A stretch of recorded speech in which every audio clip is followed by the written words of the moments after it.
बिस्मिल्लाहिर्रहमानिर्रहीम अस्सलामु अलैकुम रहमतुल्लाह। फॉर्म 47 की जाली हुकूमत शहबाज शरीफ की हुकूमत ये प्लान करके बैठे थे और इनका ये मंसूबा था और इन्होंने इस प्लान के तहत याहिया अफरीदी को इंस्टॉल करना चाहा, याहिया अफरीदी को चीफ जस्टिस बनाना चाहा और अपनी मर्ज़ी का जज लाना चाहा, अपनी मर्ज़ी का चीफ जस्टिस लाना चाहा। ना सिर्फ अब ये अपनी मर्ज़ी का चीफ जस्टिस लाना चाहते हैं बल्कि अपनी मर्ज़ी के जजेस भी लाना चाहते हैं,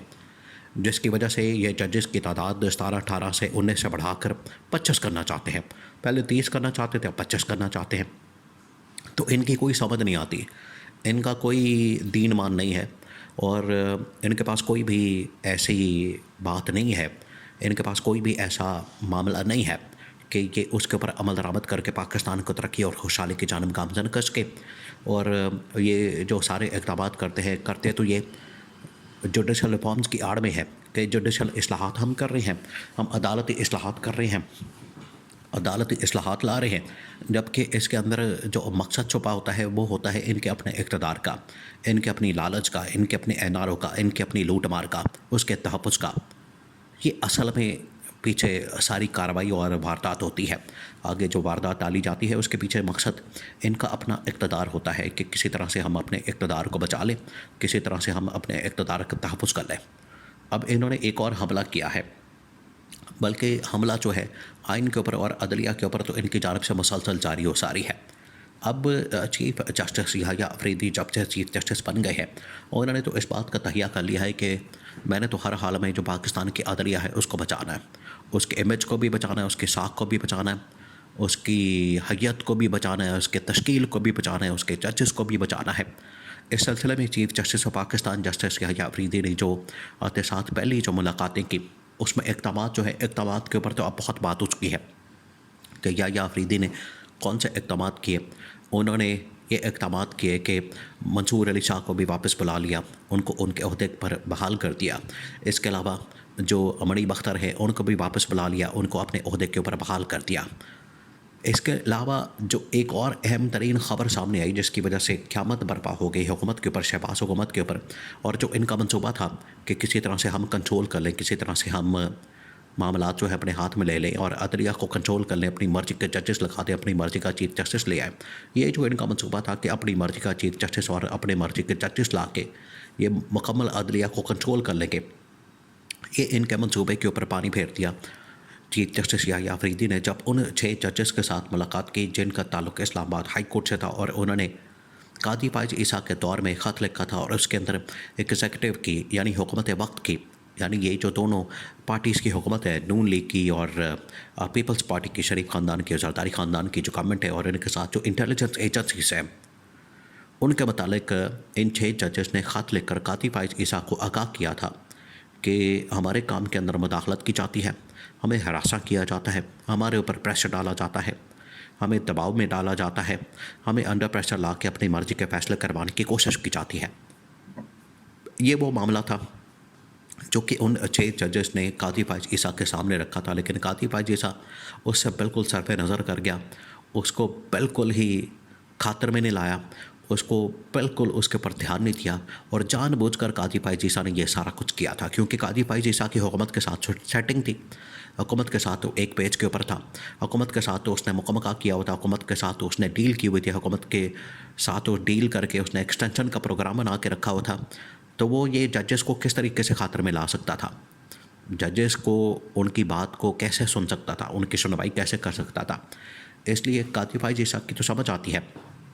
कि उसने ये सारा एक मंसूबे के तहत किया, लेकिन ये जो याहिया अफरीदी है चीफ जस्टिस, इसके ऊपर तो अब किसी किस्म का कोई दबाव नहीं, कोई प्रेशर नहीं, इसको ना एक्सटेंशन की फ़िक्र है, ना इसने कोई एक्सटेंशन लेनी है, ना को मंसूबा करना है। अब याहिया अफरीदी चीफ जस्टिस बन गया है तो याहिया अफरीदी को पता है कि 3 साल के लिए मैं पक्का बन गया हूँ, अब मुझे कोई छेड़ नहीं सकता, मुझे कोई हिला नहीं सकता। और ऊपर से जो जुडिशल कमीशन है, जुडिशल कमीशन की भी तश्कील और बाकी आइनी बेंचेस की तश्कील, वो तमाम के तमाम अब याहिया अफरीदी के हाथ में है और उसमें मंसूर अली शाह को, मनी बख्तर को, अतर मनीला को, आयशा मलिक को, ये वो तमाम जजेस हैं जिनको लाना चाहता है। ये चाहते हैं कि हम जो जजेस हैं अपनी मर्ज़ी के तकरीबन खुद 8-10 ले आएँ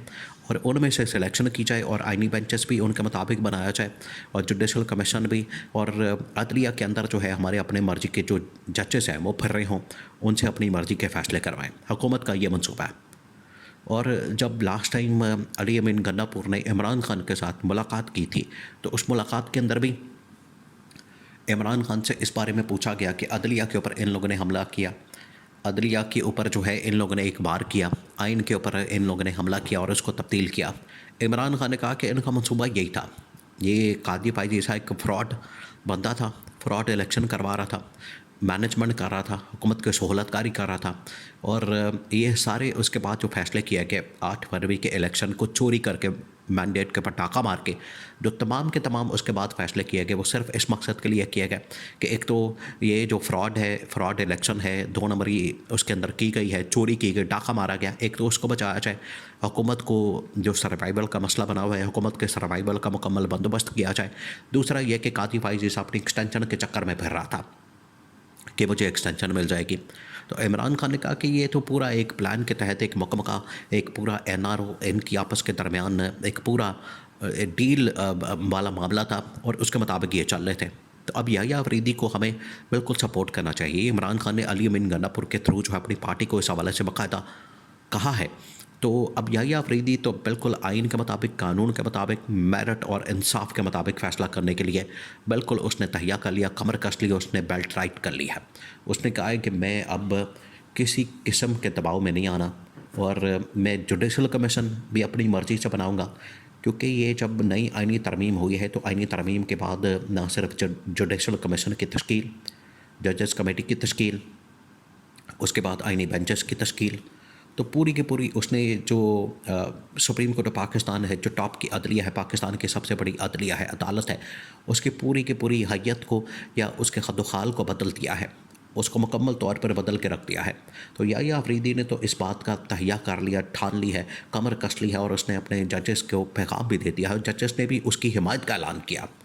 ये भी बड़ी ज़बरदस्त बात है। यानी पूरी की पूरी अदलिया और इसके अंदर बैठे हुए जजेस आइन और कानून के मुताबिक, हलफ के मुताबिक चलने वाले वो इस पेज के ऊपर आ चुके हैं कि हमने एक पेज के ऊपर रहते हुए हुकूमत की कोई मुदाखलत बर्दाश्त नहीं करनी, हमने किसी किस्म की हुकूमत के प्रेशर में नहीं आना और हुकूमत को हमने 2 टोक जवाब देना है। जब भी हुकूमत की जानिब से कोई मुकदमा, कोई मामला सामने आता है तो हम उसमें भी मेरिट के मुताबिक फ़ैसला करेंगे।